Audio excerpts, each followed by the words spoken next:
On a cold night, a child's strange gesture changes the course of a lonely millionaire. What begins with a plate at the table turns into something even the emptiest heart couldn't have foreseen. On a cold June night in Portland, the city exhaled the vapor from its own lungs. The wet sidewalks reflected the yellowish street lamplights, and the humid air carried the scent of hot coffee and fresh pastries drifting from half-open windows. On the streets, families returned from winter festivals, couples shared blankets on park benches, and children laughed between woolen hats and boots. But there was one man, still and out of place in the middle of it all, sitting alone on a concrete bench. His name was Ethan Reynolds, young, wealthy, and nationally recognized as one of the country's most promising entrepreneurs. Owner of a billion-dollar startup, he lived surrounded by awards, headlines, and meetings with people who never looked him in the eyes. That night, he wore an expensive overcoat and shoes that had never stepped in mud. But what stood out most about him was his tired posture, downcast gaze, and the rigidity of someone who had never learned to ask for anything. While everyone around him went their way with urgency, Ethan didn't seem to be in a hurry. He had declined his family's invitation to travel abroad and put his corporate schedule aside for a while. He had said he needed rest, but the truth was different. He was exhausted inside. Success, though undeniable, had left his soul in debt. He had grown up hearing that feelings slowed you down, that affection was a distraction, and that only the weak stopped to feel. So he had learned to succeed in silence. But that night on the cold concrete of the park, there was something in his chest that hurt more than the wind. And then something broke the silence around him, the light sound of children's footsteps on the asphalt. Ethan slowly raised his eyes and saw a girl of no more than 3 years old. Her red coat, already worn, contrasted with her bright eyes. Curly hair escaped from beneath her beanie. In her small hands she held a poorly folded napkin with something inside. She approached without fear, and before the man who stared at her without understanding, she extended her arm and spoke with childish naturalness, words that pierced through his defenses like no board meeting had ever done. "Are you hungry? Come eat with us." For a second, Ethan thought he had imagined it. It was surreal, a child, unknown, inviting a stranger to dinner. But it wasn't a joke. Before he could react, she was already pulling his hand with the confidence of someone who doesn't fear the world. And for some reason he didn't understand himself. He let himself be guided. They walked through narrow streets to an old building with a facade of darkened bricks and curtains that swayed in the wind. The smell of simple food escaped through the cracks, and Ethan, who had dined at the most expensive restaurants in the world, felt his stomach contract, not from physical hunger, but from longing for something he never had. Ethan hesitated to enter the building. His Patek Philippe watch was worth more than all the apartments in that building combined. In his mind, his father's safety advice quickly passed. "Never trust strangers, son. The world is dangerous for those who have something to lose." But the eyes of that little girl carried no danger, only an innocence that he no longer recognized in himself. They climbed narrow stairs to the 4th floor.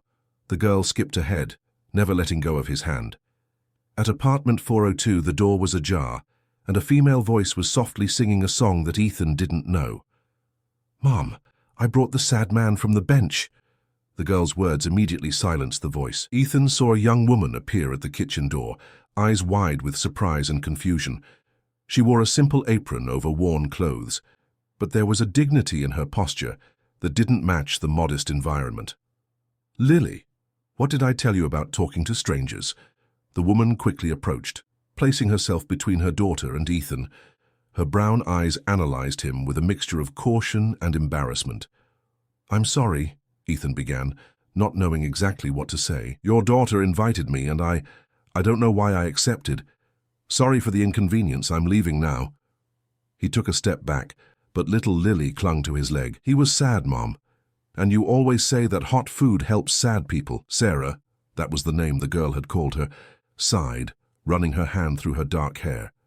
There was fatigue in her face, but also genuine kindness. After a moment of hesitation, her shoulders relaxed. "Well, since you're here," she gave a small smile. "Lily is right. Hot food helps. Have you had dinner?" Ethan, who had turned down dinner with investors at one of the city's most exclusive restaurants that night, answered honestly, "No." In the modest apartment, Ethan was welcomed by a table with mismatched plates, a pot in the center, and a crooked candle that illuminated crayon drawings pasted on the walls. The invitation was made. He didn't ask why. He just sat down. He ate slowly, listening to the girl laugh, the pot simmer, and the silence that there wasn't uncomfortable. It was welcoming. "You don't talk much," observed Sarah, serving a little more soup in his plate without him asking. "I'm sorry, No need to apologize, I'm just observing." She smiled, and for the first time, Ethan noticed how her smile lit up the room more than the candle on the table. Lily usually has a good eye for people. If she brought you here, she must have seen something special. Lily, sitting on an improvised chair with books to reach the table, swung her legs as she ate. "He looked like he lost his dog," she explained with the simplicity of children. Ethan couldn't help but smile. "I don't have a dog." "Then what did you lose?" asked Lily, looking at him with pure curiosity. The innocent question hit him like lightning. What had he lost? Time? Purpose? Human connection? Ethan didn't know how to answer. His life was a success by all measurable parameters: money, status, recognition. And yet, he was sitting alone on a park bench on a cold night, so empty that even a child had noticed. "I think I'm still figuring that out," he answered honestly. Sarah watched him with a look that carried no judgment, only understanding, as if she knew that feeling, that emptiness, that search. "Sometimes all we need is a hot meal and sincere company to start finding our way back," she said softly. That night didn't end like the others. When he said goodbye, Lily hugged him, and Sarah just nodded with a look that said, "The door is open, but only those who respect enter." Ethan went home, but not back to his life before. Something had changed. In his penthouse apartment, with a panoramic view of the city, Ethan sat on his Italian leather sofa and looked around. Everything there was impeccable, modern, exclusive, and completely devoid of life. There were no drawings on the walls, no mismatched plates, no smell of homemade food. There was only the echo of his own footsteps and the distant hum of electronic devices. That night, the man who had everything fell asleep thinking about the family that had nothing, and yet seemed to possess something that all his money could never buy. If this story interested you, don't forget to subscribe to our channel and give a like. Tell us what city you're watching from. We'll continue. The next morning, Ethan woke up earlier than usual. His fingers hesitated over his phone screen, where dozens of professional notifications awaited him. He ignored them all. For the first time in years, he felt a different restlessness, an urgency that wasn't tied to deadlines or stock quotes. He drank coffee looking at the city awakening below, thinking about the simple soup he had tasted the night before. Why did that flavor persist in his memory with such insistence? When he arrived at the office, his assistant, Jessica, received him with her usual efficiency. "The board is eager for your official return, Mr. Reynolds. They've called 3 times just this morning." Ethan nodded distractedly. His empire wouldn't crumble from a pause of a few weeks, although many acted as if that were the case. He had founded Reynolds Tech from scratch, transforming a logistics app idea into a giant now worth billions. The market called him a visionary genius. Magazines put him on covers as an example of success. But that morning, sitting in his ergonomic leather chair with a view of Portland's skyline, Ethan found himself thinking about Sarah's sincere eyes and Lily's spontaneous hug. "Can I see your schedule today?" he asked, interrupting his assistant's monologue about pending matters and meetings. Jessica, a woman in her 40s, elegant and extremely competent, raised an eyebrow. It was rare for Ethan to be interested in operational details. "You have a video conference with Tokyo at 11 a.m., lunch with investors at 12:30 p.m., then a board meeting at 3 p.m. "Cancel the lunch," he said, surprising her. "Say an urgent personal commitment came up." In fact, Ethan had no plans, but after leaving the morning meeting, he found himself driving his Porsche through the streets that led to the neighborhood where Sarah and Lily lived.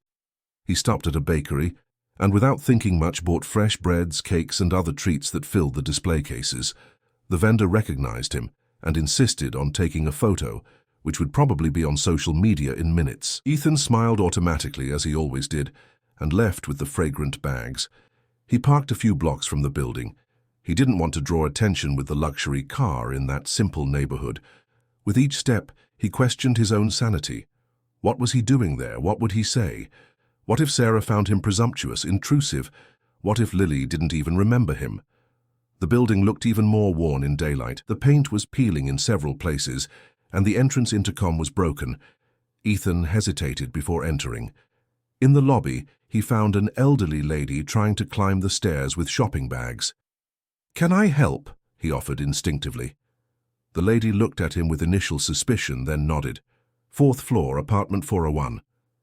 "Sarah's neighbor?" asked Ethan as he took the bags. The lady's expression softened. "You know Sarah and little Lily. They're angels, those two. Sarah works so hard to give that girl a decent life, and yet she always has time to help neighbors." During the climb, Mrs. Jenkins, as she introduced herself, told him that Sarah worked as a receptionist at a medical clinic during the day and did freelance graphic design work at night. She graduated in design, you know, but when she got pregnant, her boyfriend disappeared and her family rejected her.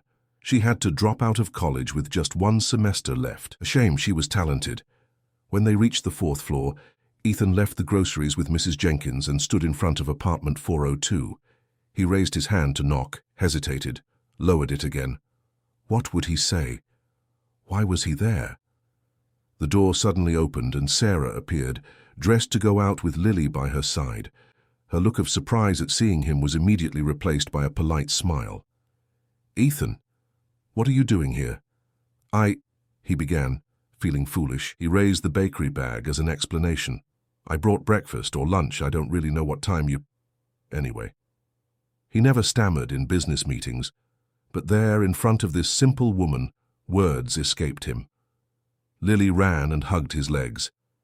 Sad man came back. "Mum, look, he brought food." Sarah smiled with genuine amusement. "We're going to Lily's school now, but you can join us if you want. It's a few blocks from here." The invitation caught him by surprise. "Sure," he replied, without thinking about cancelled meetings and important commitments. At that moment, walking with them through the cobblestone streets seemed infinitely more urgent than any corporate negotiation. During the walk, Lily held his hand naturally, telling him about her teacher, Ms. Wilson, and her friend Tommy, who had a 5-pawed cat. Ethan listened with genuine attention, fascinated by the way the childish mind transformed the everyday into adventure. "And you?" asked Sarah, walking beside him. "What's a man like you in designer clothes and an imported watch doing in a neighborhood like ours on a Monday morning?" There was curiosity in her voice, but no judgment. Ethan could have lied, created an elaborate excuse, but something about this woman's presence invited honesty. "I don't know," he admitted. "I just know I woke up thinking about last night's soup. And about you two." Sarah observed him for a moment, as if assessing the sincerity of his words. Then she nodded slightly. "The soup has that effect on people. My grandmother's recipe." When they arrived at the school, Lily hugged her mother, and then, to Ethan's surprise, hugged him too before running inside. Sarah explained that she would stay at the daycare until 5, when she would pick her up after work at the clinic. "I have to go now or I'll be late," said Sarah, checking the simple watch on her wrist.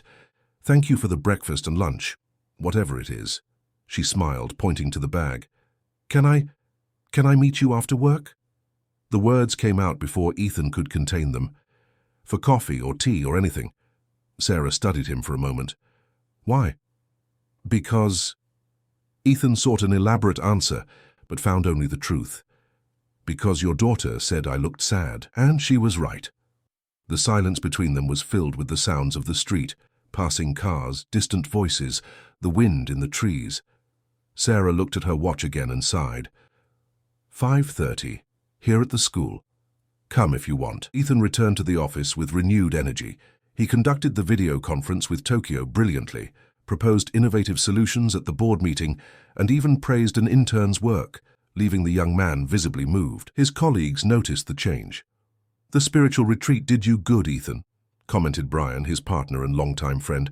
"I've never seen you so... light." Ethan just smiled.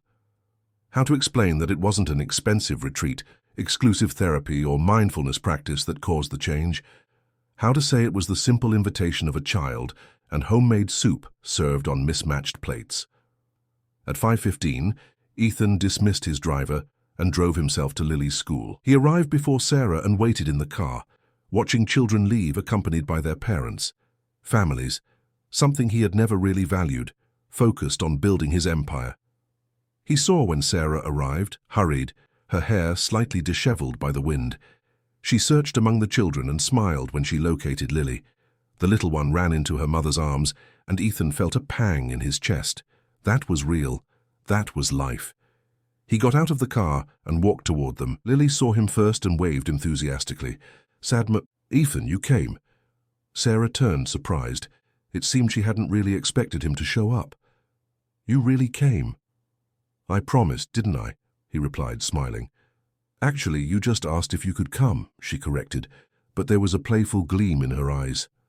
Then I'm asking again. May I join you? Lily was already holding his hand, deciding for everyone. Is he going to have dinner with us again, Mum? Sarah looked at her daughter and then at Ethan. There was caution in her eyes, but also something softer, something he couldn't fully decipher. If he wants, she finally replied. Yesterday's soup is gone, but there's pasta with tomato sauce.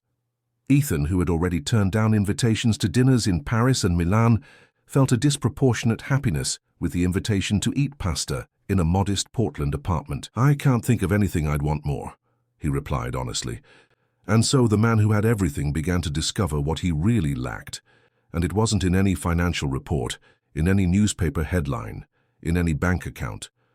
It was there, in the small hands holding his, in the cautious smile of a single mother, and in the smell of simple food that promised to warm more than just the stomach. The following weeks passed at a different rhythm. Ethan began to regularly visit Sarah and Lily's apartment, always with something small in his hands, a package of cheese bread, a children's book, a new lamp for the hallway.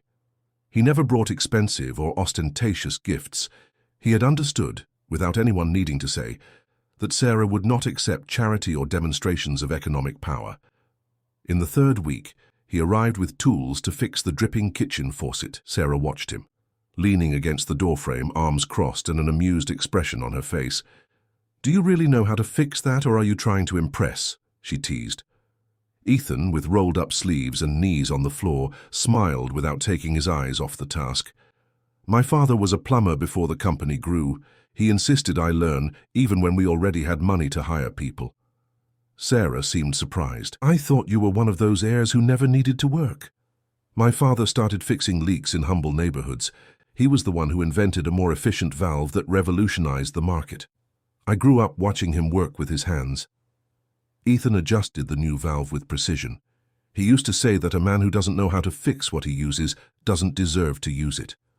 The faucet stopped dripping, and he stood up, satisfied. Lily, who watched everything sitting at the table, applauded enthusiastically.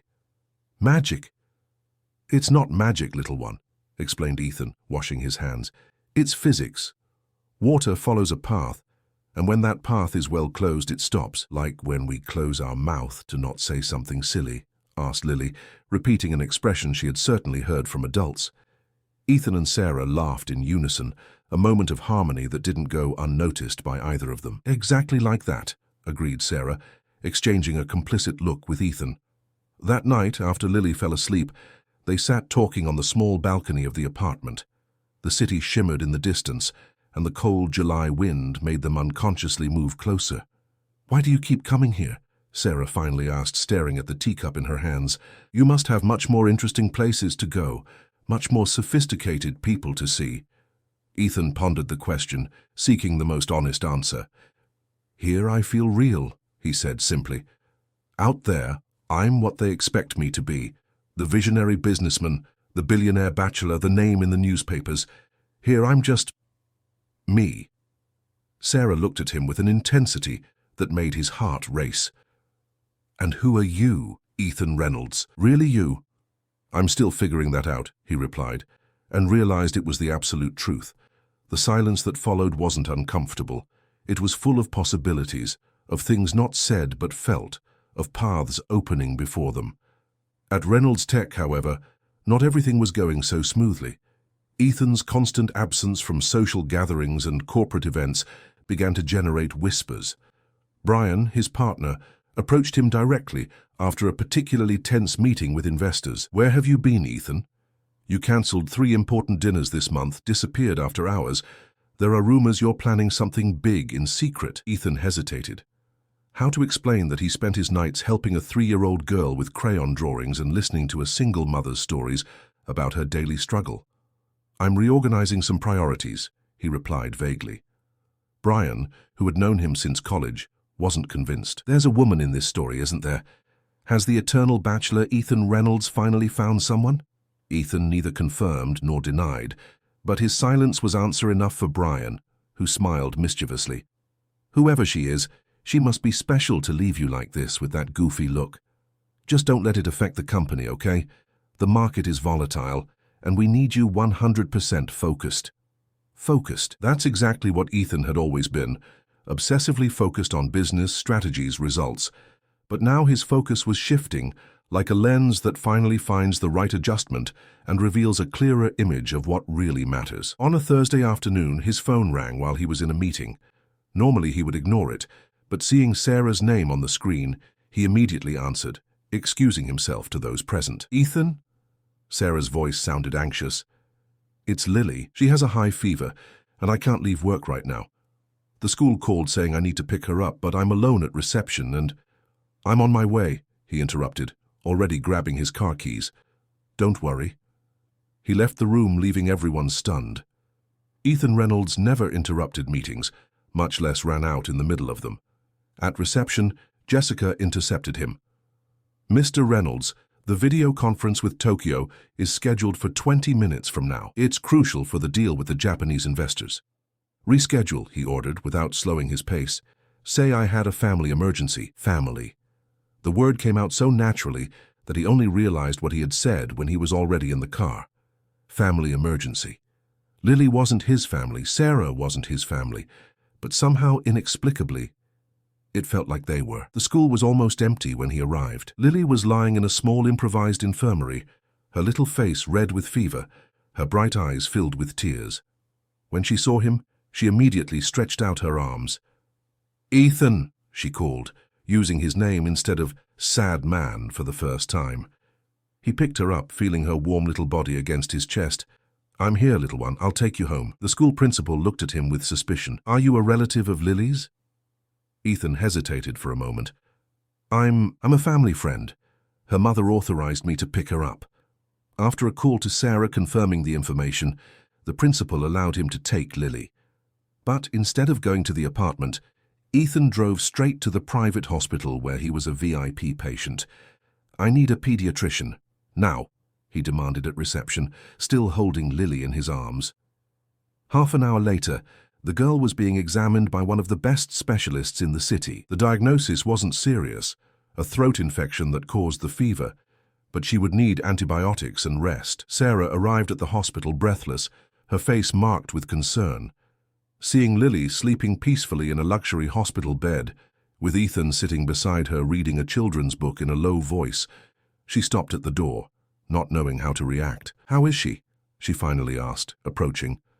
She'll be fine, assured Ethan, standing up. It's just a throat infection. The doctor already prescribed the medicine.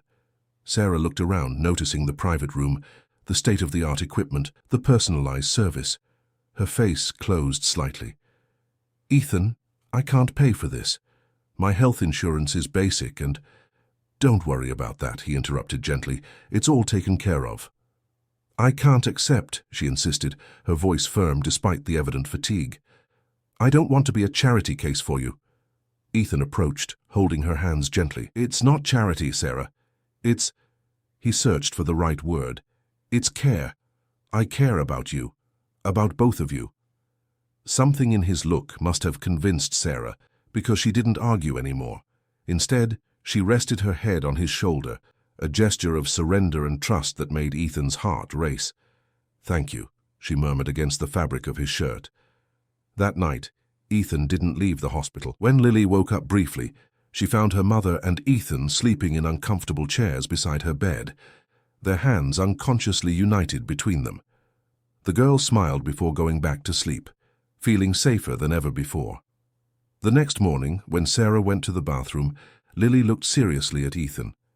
Do you like my mum? She asked, direct as only children know how to be. Ethan, caught by surprise, stammered, Well, yes, of course I like her. Like a boyfriend? He looked at the bathroom door, making sure Sarah couldn't hear. It's complicated, little one. No, it's not, replied Lily with the wisdom of her 3 years. Either you like or you don't like. Like ice cream. I like chocolate, I don't like pistachio. Ethan laughed, enchanted by the childish simplicity. In that case, I think your mom is definitely chocolate. Lily smiled, satisfied. She thinks you're chocolate too. I heard her talking to Aunt Julie on the phone. Before Ethan could process this information, Sarah returned, and the conversation was interrupted. But something had changed. A seed had been planted, and Ethan knew he could no longer ignore what was beginning to blossom in his heart. 3 days later, Lily was completely recovered. Ethan continued to appear daily, now without excuses of repairs or deliveries. He simply came, brought dinner or helped prepare it, played with Lily, talked with Sarah until late. The routine was established so naturally that none of the three questioned it anymore. One night, while they washed dishes together, he washing, she drying, their hands touched over a plate. The contact, though brief, sent an electric current through Ethan's body. Sarah felt it too, because she immediately blushed. Sarah, he began, gathering courage. Ethan's cell phone rang, interrupting the moment. It was Brian, and given the hour, it must be urgent. He answered reluctantly. Ethan, we need you here now. Brian's voice sounded tense. Globe Tech made an offer to buy the company. The value is astronomical. The investors are in an uproar, and we need to decide our position by tomorrow. The corporate world that Ethan had kept at a distance in recent weeks suddenly came back to demand his full attention. He looked at Sarah, who was waiting patiently, and at the half-open door of the room where Lily slept. I'll be there in 30 minutes, he finally replied, hanging up. Problems? Asked Sarah, noticing his tense expression. Work, he explained vaguely. I need to go. She nodded, understanding. Go. We'll be here tomorrow. But what Ethan didn't know was that tomorrow would bring many more complications than a simple purchase offer. Fate was about to test everything he was beginning to build with Sarah and Lily. The meeting at Reynolds Tech extended into the early hours. Globe Tech's offer was more than generous. It was historic. If they accepted, Ethan and his partners would become some of the richest men in the Western Hemisphere. The boardroom, normally cold and impersonal, buzzed with energy. Brian couldn't hide his enthusiasm. Think of the possibilities, Ethan. We could retire tomorrow if we wanted. Travel the world, buy islands, do whatever we please for the rest of our lives. Ethan observed the graphs and projections on the screen with a strange sense of detachment. A month ago, that offer would have been his dream come true, the pinnacle of his career, the crowning of all his effort. Now, however, other images occupied his mind. Lily sleeping peacefully in his arms at the hospital, Sarah looking at the stars from the small balcony, the three of them eating pizza in front of the TV on an ordinary night. We need to consider the employees, he finally said. What guarantees do we have that Globe Tech will maintain the jobs? Brian frowned. Since when do you care so much about that? Business is business, Ethan. It's always been our philosophy. Things change, he replied simply. The discussion continued heatedly. One clause of the proposed agreement caught Ethan's attention. If they accepted the sale, he would need to move to New York for at least 2 years to oversee the transition. 2 years away from Portland. Away from Sarah and Lily. I need time to think, he announced, standing up. We won't make a decision today. Brian followed him to the corridor. What's happening to you, Ethan? For weeks you've been acting strangely, disappearing, cancelling important commitments. I'm living, Brian, replied Ethan. Perhaps for the first time. He left the company building at the coldest hour of dawn. Portland's sky was starry and clear, promising a frost by morning. Ethan drove aimlessly for some time, his thoughts in turmoil. Eventually he realized he had reached Sarah's neighborhood. He stopped the car and looked at the brick building. All windows were dark, as was to be expected at that hour. He couldn't ring the doorbell, but he didn't want to leave either. He stayed there, looking at the window he knew to be apartment 402, pondering what his life had become in such a short time. How had a 3-year-old girl and a single mother so completely disarranged his carefully organized world? His cell phone vibrated with a message from Brian. Globe Tech wants an answer in 48 hours. Think carefully. 2 hours later, the first rays of sun began to illuminate the city. Ethan saw when the lights in Sarah's apartment turned on. He imagined Lily waking up, asking for her breakfast, Sarah preparing everything with the loving efficiency she always showed. He wanted to be there, to be part of that moment. His cell phone rang again. He expected it to be Brian insisting, but the name on the display surprised him. Sarah. "Good morning," he answered, trying to sound casual, as if he hadn't been parked blocks away from her apartment for hours. "Ethan." Sarah's voice sounded worried. "Is everything okay? Lily is asking about you. You never come back so late from meetings." The fact that she noticed his pattern, that she worried, warmed his heart. "I'm fine. It was a complicated meeting. Can I stop by before you leave?" "Of course," replied Sarah, and he could hear the smile in her voice. "We're having breakfast. Lily will be happy." Ethan hung up and started the car. He felt exhausted, but at the same time energized by the prospect of seeing them. However, as he turned the corner of the building, he noticed an unfamiliar car parked in front. A man who appeared to be in his early 30s was getting out of it, carrying a giant teddy bear. Ethan slowed down, watching. The man entered the building with determined steps. There was something familiar about him, something that made Ethan's heart tighten. He parked quickly and followed the stranger. When he reached the 4th floor, he heard raised voices coming from apartment 402. "You can't just show up after 3 years, Mark." It was Sarah's voice, tense as Ethan had never heard before. "You don't even know your daughter." "That's why I'm here," replied a male voice. "I have rights, Sarah. I'm her father." Ethan stopped in front of the half-open door, not knowing if he should interfere. Through the crack, he could see Sarah standing in the living room, arms crossed defensively. The man, Mark, held the teddy bear like a shield. Lily wasn't in sight. "Rights?" Sarah let out a bitter laugh. "What rights does a man have who disappears when he discovers his girlfriend is pregnant? Who doesn't send a message, a call in 3 years?" "I was young. I was scared," argued Mark. "I made mistakes, I admit, but now I have a good job. I'm stable. I want to meet my daughter." "By coincidence, right after I start seeing someone?" questioned Sarah, and Ethan felt his heart race. "It's quite a coincidence, don't you think, Mark?" The man seemed uncomfortable. "I heard comments that they say you're dating Ethan Reynolds, the billionaire. Is it true?" Ethan froze. So that was it. Mark hadn't reappeared out of paternal love, but out of financial interest. Before he could decide whether to enter or not, he felt a tug on his pants.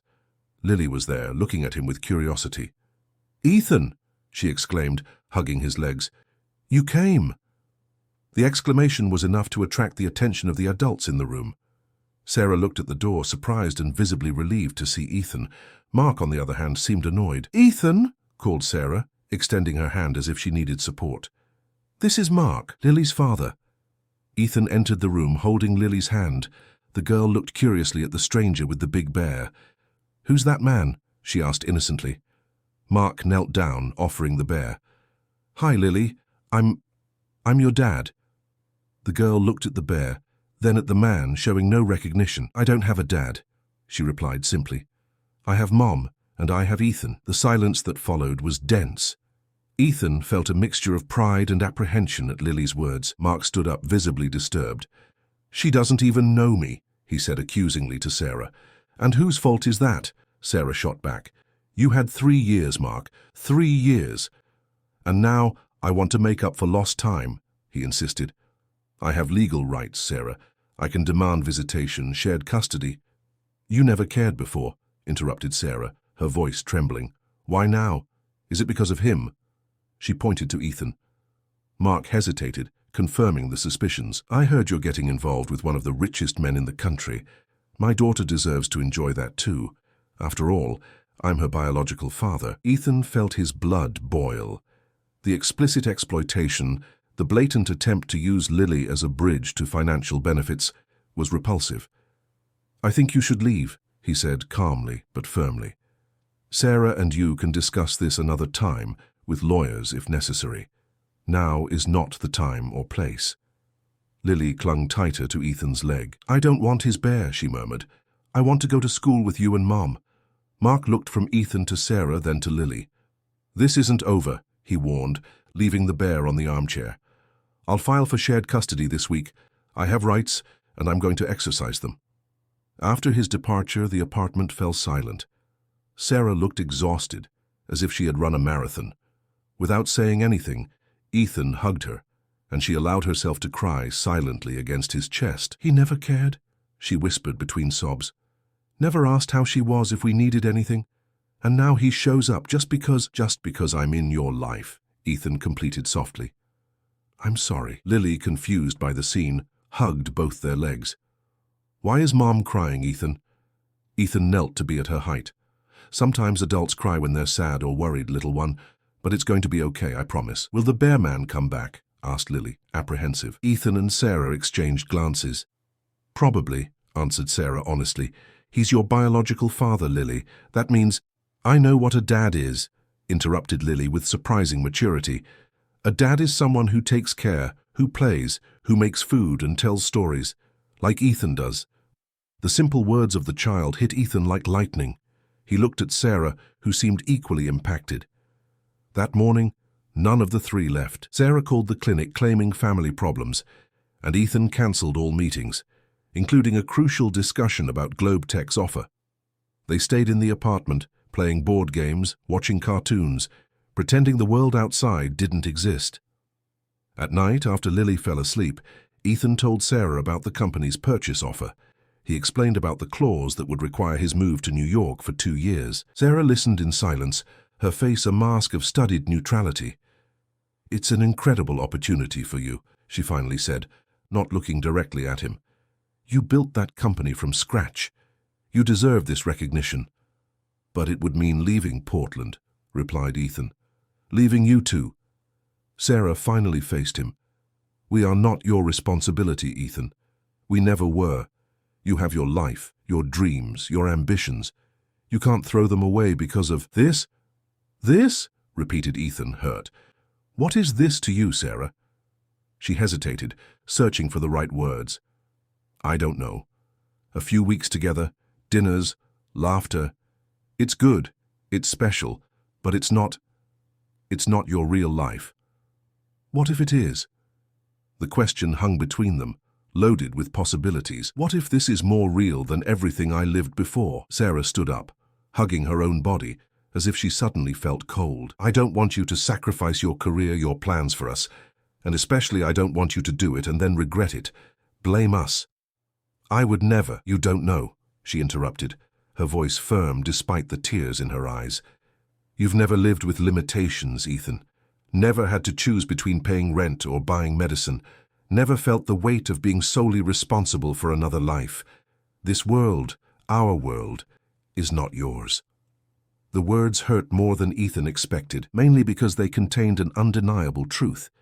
He really didn't know the life she had led until a few weeks ago. "I want to learn," he finally said. "I want to be part of your world. Really." Sarah looked at him for a long time, as if trying to see beyond the words, beyond the good intentions. "And if it doesn't work out, if you get tired of this social experiment, Lily is already attached to you." She stopped, but Ethan mentally completed. "I am too. You have 48 hours to decide about your company," continued Sarah, changing the subject. "And now you also have Mark wanting to enter Lily's life. That's a lot of complications at once, Ethan. Maybe it's a sign." "A sign of what?" he asked, approaching. "That our worlds are too different to unite," she replied sadly. Ethan wanted to argue, wanted to convince her she was wrong. But at that moment, his cell phone rang again. It was Brian for the 3rd time in an hour, reality knocking at the door. "I need to go," said Ethan, feeling more divided than ever before. "But this conversation isn't over, Sarah. I don't accept that our worlds can't unite. Not when I already feel more at home here in this small apartment than in my luxury penthouse." He went out into the cold Portland night with a heavy heart. Important decisions awaited him, and for the first time in his life, the brilliant businessman, the corporate visionary, the impeccable strategist, had no idea which path to take. If this story interested you, don't forget to subscribe to our channel and give a like. Tell us what city you're watching from. We'll continue. The 24 hours that followed were a whirlwind for Ethan. At the company, investors were pushing for an answer to Globetech's offer. Brian bombarded him with messages and calls. The press was already speculating about the possible sale. causing Reynolds Tech's shares to fluctuate on the stock market. In his office, Ethan looked out the panoramic window, observing the city that had seen him grow. Portland, with its green parks and frequently cloudy sky, was his home. The idea of leaving it for New York created a void in his chest that no amount of money seemed capable of filling. Jessica entered with a stack of documents. "The preliminary contracts from Globe Tech, Mr. Reynolds. They increased the offer by another 15%. Ethan took the papers distractedly. "Thank you, Jessica." The assistant hesitated at the door. "May I say something, sir?" Ethan raised his eyes, surprised. In 15 years working together, Jessica rarely allowed herself personal opinions. "Of course. You don't seem happy about this sale," she observed. "And if I may be honest, I've never seen you so alive as in the last few weeks." Ethan smiled slightly. "Is it that obvious?" "To someone who's known you for so long, yes," replied Jessica. "Whatever you're doing outside this office, it's doing you good." After she left, Ethan took his phone and looked at the photo he had secretly taken the previous week. Sarah and Lily in the park, both laughing while feeding ducks in the lake. It was a simple image, but one that perfectly captured the lightness and joy that had entered his life. His phone rang. It was his lawyer, Michael Bennett. "Ethan, I researched the case as you asked," said the professional voice on the other end. "Mark Wilson has legal rights as the biological father. If he files for shared custody, he'll have good chances, especially if he can prove financial and emotional stability." Ethan gripped the phone tightly. "And if he's doing this just out of financial interest? He abandoned the child for 3 years, Michael. Unfortunately, our judicial system tends to give second chances in family matters," explained the lawyer. "Unless there's concrete proof that he poses a danger to the child, the judge will probably determine some kind of supervised visitation at minimum." The conversation left Ethan even more restless.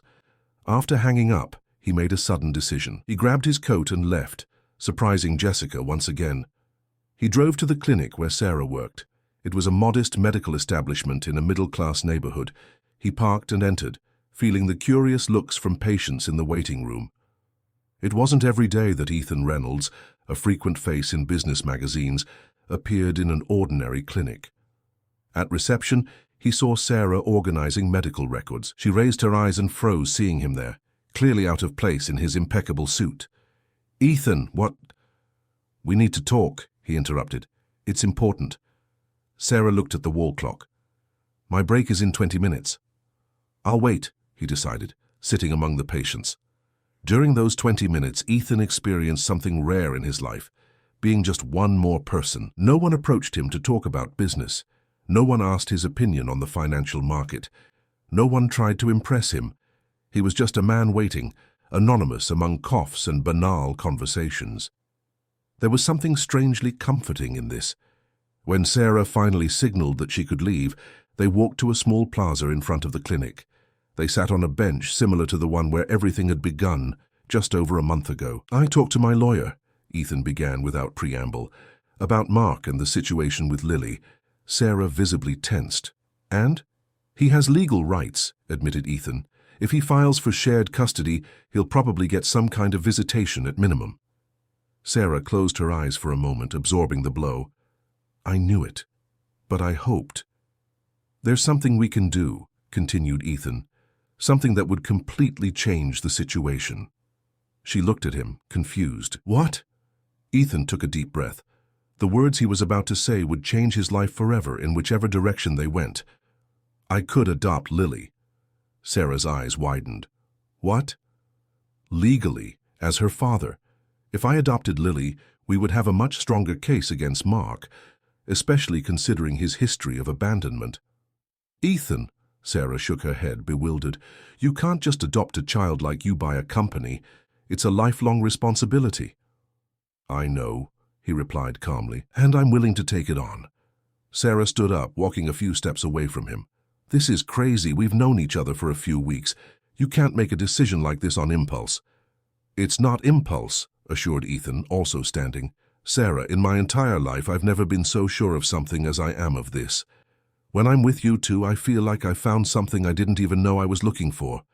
Something real." She stared at him, her eyes shining with contained tears. "And the offer from Globe Tech? New York? Your life is heading in a completely different direction." I refused. The words hung between them like leaves in the wind. "You—" "What?" "I refused the offer this morning," confirmed Ethan. "I proposed a strategic partnership instead of a total sale. They accepted. I'm staying in Portland, maintaining control of the company, just with a minority stake from Globe Tech." Sarah seemed at a loss for words. "Why?" "Because I realized I don't want a life away from here, away from you two." Ethan approached, holding her hands gently. "Sarah, I know it seems fast, crazy even. But when you know, you just know. Lily called me Dad yesterday, without realizing the weight of it. But I realized, and I felt like the most honored man in the world." Sarah let a tear escape. "Ethan, I don't want you to regret it. I don't want you to wake up one day and realize you traded an empire for us." "I didn't trade anything," he corrected gently. "I just resized my empire to include what really matters." At that moment, Sarah's cell phone rang. It was Lily's school. Her face paled as she listened. "We're coming now," she said, quickly hanging up. "What happened?" asked Ethan, alarmed. "Mark showed up at the school," explained Sarah, already walking hurriedly. "He said he was going to take Lily to lunch. The principal didn't allow it, but he's making a scene. Lily is frightened." They ran to Ethan's car. On the way, Sarah tried to control her panic. "He has no right," she repeated like a mantra. "Legally, we haven't established anything yet." Ethan drove focused, but his mind was working through all possibilities. "We'll resolve this," he promised, briefly holding her hand. "Trust me." When they arrived at the school, they found Mark arguing with the principal in the courtyard. Lily was in the secretary's office, visibly upset, clinging to a teacher. "You can't prevent me from seeing my daughter," shouted Mark. "I have rights." "Sir, you are not registered as responsible for picking up the student," the principal explained patiently. "And Lily herself doesn't recognize you." Seeing Sarah and Ethan, Mark turned his fury towards them. "Ah, of course, the perfect couple arrived. You think you can buy my daughter, Reynolds? You think your money buys everything?" Ethan stepped forward but kept his voice calm. "Nobody is buying anything, Mark. We're here because Lily is frightened. This is not the way to win back your daughter." "And what is the way? Let you raise my daughter? Enjoy your fortune while I'm left out?" Sarah approached Mark, her eyes firm despite the fear. "You had 3 years, Mark. 3 years when I worked 2 jobs to support our daughter alone. Where were you when she had a fever for the first time? When she took her first steps?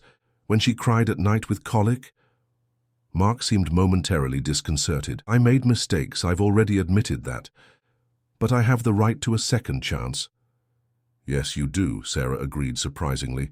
"But not like this. Not by scaring Lily, not by creating scenes, not by thinking only about your rights without considering her well-being." The sincerity in Sarah's words seemed to finally reach Mark. His shoulders dropped a bit. Ethan seized the moment. "Mark, nobody wants to prevent you from knowing your daughter. But it has to be the right way, respecting her time, her feelings." The man looked at the secretary's office, where Lily was watching them with frightened eyes. Something seemed to change in his expression. "I just wanted," he began, his voice lower. "When I found out she was living with another man, I got jealous. Jealous of something I threw away myself." It was the first genuine display of feeling they had seen from him. Sarah exchanged a look with Ethan before speaking again. "If you really want to know Lily, we can establish supervised visits, gradually, so she can get used to you. But it has to be thinking of her, not you." Mark looked at his daughter for a long time. Then he nodded slowly. "Okay, we can do it your way." The tension in the air visibly decreased. The principal suggested they come in to calm Lily, and Sarah nodded, relieved. Before following, however, Mark stopped Ethan. "You really care about them, don't you?" he asked, studying him. "More than I can explain," replied Ethan honestly. Mark nodded thoughtfully. "Take care of them then, better than I did." Those words, although simple, carried an immense weight. It was almost like a blessing, a passing of the baton that Ethan hadn't expected to receive. Inside the secretary's office, Lily ran into Sarah's arms as soon as she saw her. Then she stretched her arms out to Ethan, who picked her up naturally. "Is the bear man gone?" she asked, still scared. "Yes, little one," confirmed Ethan, But he's not bad. He's just learning to be a father. Lily rested her little head on his shoulder. You don't need to learn, you already know. Those simple words touched Ethan deeply. He looked at Sarah, who was observing the scene with a mixture of emotions on her face. Later, after taking Lily home and putting her down to rest, she had become exhausted from the stress. Sarah and Ethan sat on the small balcony to talk. "Thank you," she said simply, "for being there today, for being you." Ethan smiled. "There's nowhere else I'd rather be." A comfortable silence settled between them. The unspoken words hung in the air, waiting for the right moment. "About what you said before," began Sarah hesitantly. "About adopting Lily." "I meant it," confirmed Ethan. "Every word." She looked at him intensely. "Why? Why would you do this for us?" Ethan took her hands in his. "It's not for you, Sarah. It's for me too. It's for us. Because when I'm with you, I feel like I've found my place in the world. Because Lily has taught me more about unconditional love in a month than I learned in my entire life. Because when I look at you—" He paused, searching for the right words. "When I look at you," he continued, "I see someone who makes me want to be better, not to impress, but because you deserve the best of me. I see someone who values the right things in life, someone who reminds me of what really matters." Sarah had tears in her eyes. "I'm afraid, Ethan, afraid to trust and get hurt again. Afraid that Lily will become even more attached and then suffer. Afraid that one day you'll wake up and realize you threw away incredible opportunities on impulse." "It's not impulse," he assured. "It's the most conscious decision I've ever made. I've spent my entire life building things, Sarah. Companies, products, fortunes. But I never built a home. I never built a family. And that's what I want now, more than anything else in the world." She stared at him for a long moment, as if looking for any sign of doubt in his eyes. She found none. "We need to go slow," she finally said. "For Lily. For all of us." "All the time you need," agreed Ethan. "I'm not going anywhere." Sarah smiled then, a genuine smile that lit up her tired face. "It's strange. I spent so much time building walls to protect us, and then you come along and instead of trying to tear them down, you simply ask if you can come in through the front door." Ethan laughed. "May I?" In response, Sarah leaned in and kissed him softly. A brief kiss, almost shy, but one that carried promises of many others. "The door is open," she whispered against his lips. That night, as Lily slept in the room next door, they talked for hours about the past, the present, and especially about the future. A future that just a few weeks ago, neither of them could have imagined. A future that had begun with a simple invitation to dinner made by a 3-year-old girl on a cold winter night in Portland. And when Ethan finally returned to his empty penthouse that night, he knew it wouldn't be for long. His home was now elsewhere, with the two people who had entered his life like a whirlwind and reorganized everything, his plans, his priorities, his heart. The decision was made, the path chosen. Now it remained to build, step by step, the life he truly wanted to live. 5 months passed since that tense afternoon at Lily's school. Portland's winter gave way to spring, and then to summer. The trees that once trembled under the cold wind now displayed exuberant foliage, and the city's parks were filled with families enjoying the warmth. In apartment 402, much had changed. The walls, once peeling, displayed a fresh coat of paint. The faucet no longer dripped. The old refrigerator had been replaced with a new, more efficient one, small improvements that Sarah had allowed, after much insistence from Ethan. "It's not charity," he had repeated several times. "It's care."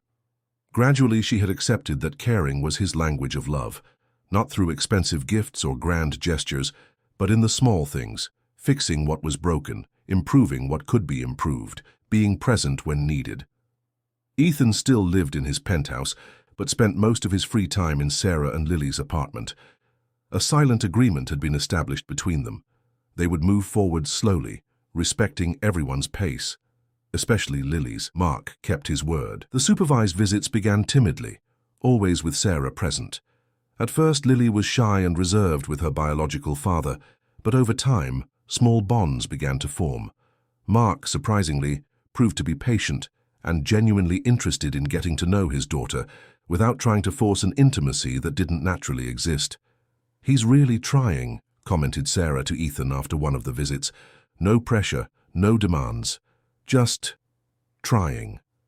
Ethan nodded, genuinely happy for Lily. Every child deserves to know their origins. I'm glad he found a better way to do that. At Reynolds Tech, the partnership with Globe Tech brought new horizons. The company expanded, but maintained its essence and headquarters in Portland. Ethan implemented new benefit policies for employees with children, including on-site daycare and flexible hours. The corporate market can be more humane, he declared in an interview for a business magazine. Profit and well-being are not mutually exclusive. The statement caused surprise in the business world. Ethan Reynolds, known for his relentless pursuit of efficiency and results, now talked about balancing work and personal life. What could have changed? The answer walked to school every morning holding his and Sarah's hands. On an especially warm Saturday afternoon in December, Ethan organized a picnic at Washington Park. Lily ran among the flowers with other children, while he and Sarah watched seated on a blanket spread on the grass. "I have something to show you," said Ethan, taking an envelope from his pocket. Sarah took the envelope with curiosity. Inside, she found official documents. Her heart raced when she realized what they were. "Ethan, they're just the preliminary papers," he quickly explained, "for Lily's adoption, but I'll only proceed if you agree, of course." Sarah looked at her daughter playing happily in the distance, then at the documents, and finally at Ethan. "Are you sure about this?" she asked, her voice trembling. "It's a lifetime commitment." Ethan smiled. That smile he reserved exclusively for her and Lily. "I've never been so sure of anything in my life." Sarah didn't respond immediately. Instead, she called Lily, who came running, cheeks red from the heat and running. "Lily, dear, Ethan has something important to ask you." The girl, now almost 4, looked curiously at Ethan. In the last few months, her vocabulary had expanded considerably, and with it, her understanding of the world. Ethan knelt to be at her height. "Lily, you know I love you and your mom very much, right?" The girl nodded, smiling. "I love you too, Ethan." "And do you know what a dad is?" Lily thought for a moment. "It's someone who takes care, who loves, who protects, like you do." Ethan felt a lump in his throat. "Exactly. And would you like me to be your dad, officially, even knowing that Mark is also your dad?" Lily didn't hesitate. "Can I have 2 dads?" "You can," confirmed Sarah, emotional. "Some children have 2 dads." Lily opened a radiant smile and threw herself into Ethan's arms. "Then I want you as my dad too. Can I call you Dad now?" Ethan hugged her tightly, tears flowing freely. "You can call me whatever you want, little one." "Dad?" tested Lily as if tasting the word. "Dad, Ethan." Sarah watched the scene with her heart overflowing. Her whole life had been a struggle, against abandonment, against financial difficulties, against the prejudice of raising a daughter alone. And now there she was, witnessing the birth of a new family, one that had formed not out of obligation or convention, but through conscious choice and genuine love. "There's one more thing," said Ethan, still holding Lily, but looking at Sarah. Slowly he took a small box from his other pocket. Sarah brought her hand to her mouth, surprised. "It's not what you're thinking," Ethan smiled. "At least, not exactly." He opened the box, revealing not a ring but a key. "It's the key to a house," he explained. "Not far from here, with a yard for Lily to play, a big kitchen for us to continue our dinners, and an office for you to finish your design degree if you want." Sarah took the key, confused. "You bought a house for us?" "I bought a house for the 3 of us," he gently corrected. "If you'll accept, we don't have to live together immediately. It can be when you feel ready. The house will be waiting." Lily, who was following the conversation with interest, asked, "Are we going to live with Dad, Ethan, in a house with a yard?" The question hung in the air. Sarah looked at her daughter, at Ethan, at the key in her hand. All her life she had made decisions thinking only about surviving, about ensuring the basics for Lily. The idea of choosing something out of desire, out of happiness, seemed almost a forbidden luxury. "We should go see this house first, shouldn't we?" she finally replied, a smile spreading across her face. Ethan understood what wasn't said. It was a cautious yes, a hesitant step toward a shared life. And that was all he could hope for. "Can we go now?" asked Lily, jumping excitedly. Ethan looked at Sarah, who nodded. "Why not?" They gathered their picnic things and headed to the car. On the way, Lily talked non-stop about how her room would be, what color she would paint the walls, where she would put her toys. Ethan and Sarah exchanged complicit glances through the rearview mirror, as parents do when they share their children's enthusiasm. Parents. The word now applied to Ethan in a way he had never imagined. It wasn't just a title or a legal designation. It was a profound transformation, a new identity that intertwined with everything he was and everything he wanted to be. The house was in a tree-lined neighborhood, neither too luxurious nor too simple. A two-story house, with a garden in front and a yard in back. When Ethan parked, Lily was the first to run out.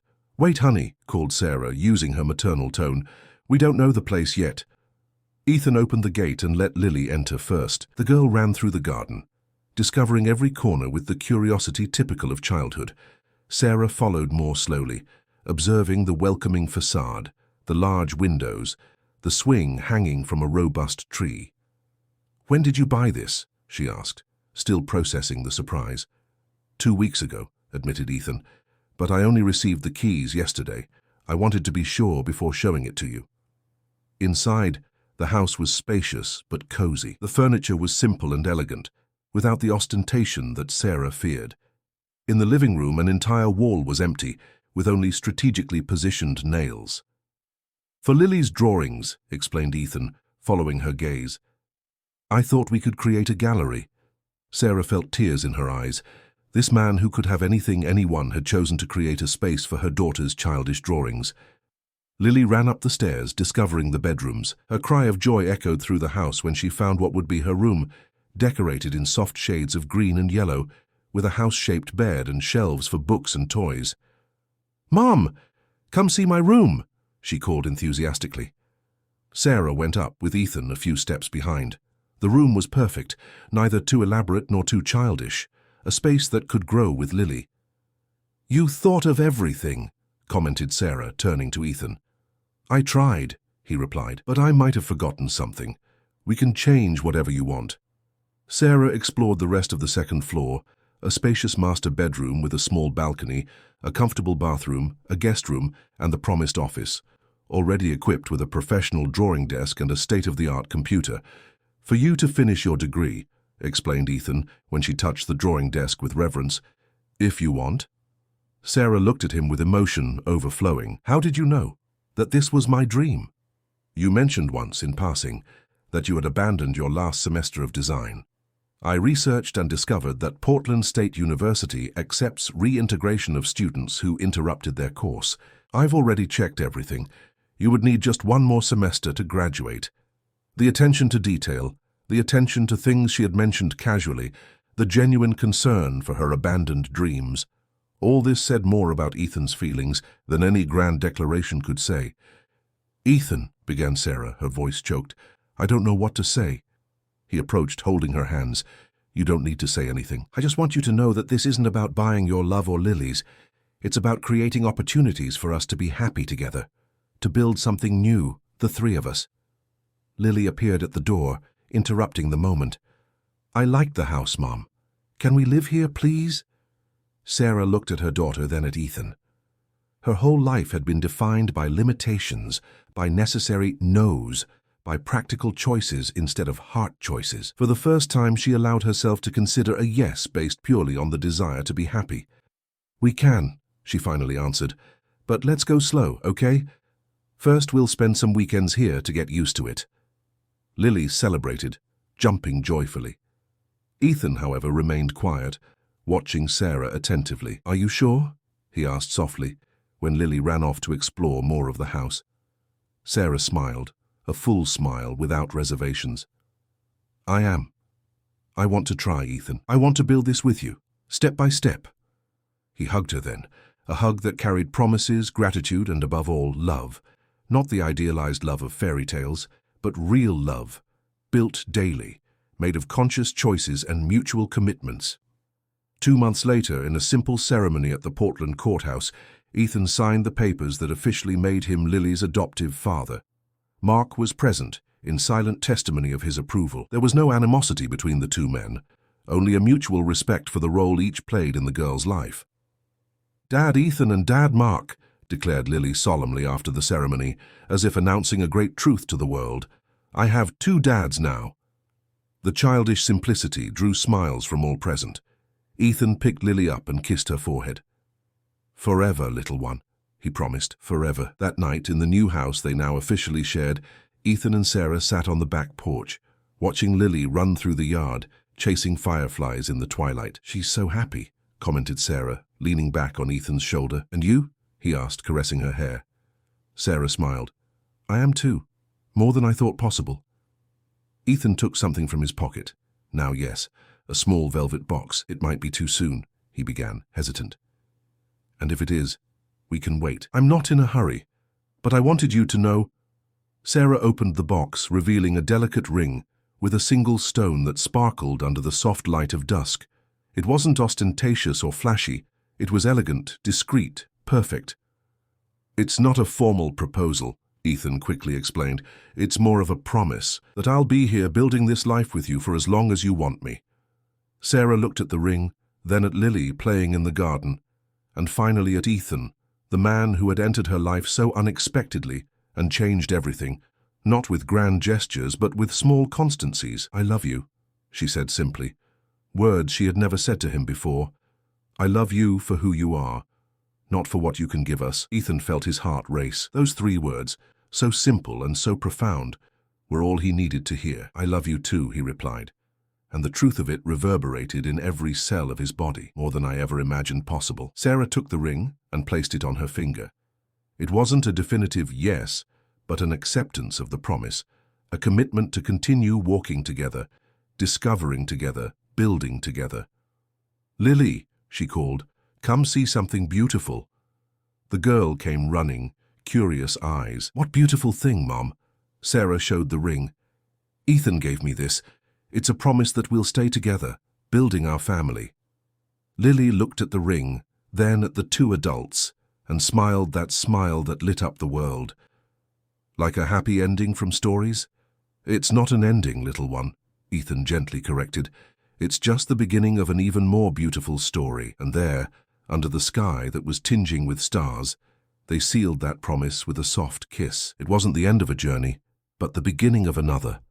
One they would walk together as a family, overcoming obstacles, celebrating achievements, living each day with the certainty that they had found, at last, what really mattered. Because sometimes all a life needs to change is an extra fork, a gesture without demands, and a heart open to the unexpected.